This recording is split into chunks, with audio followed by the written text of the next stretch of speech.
అనిల కుమారుడా రాత్రి వేళను సూక్ష్మరూపుడై బయలుదేరెను.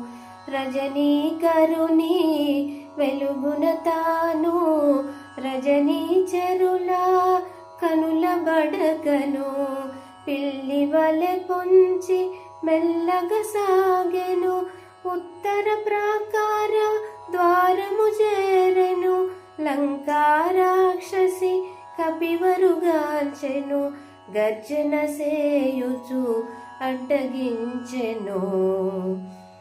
కొండ కోనల తిరుగాడుకోతివి, ఈ పురికి ఏ పనికై వచ్చితివి?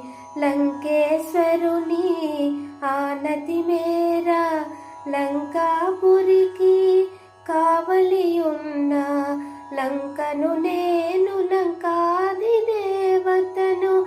నీ ప్రాణములను నిలువున దీతును.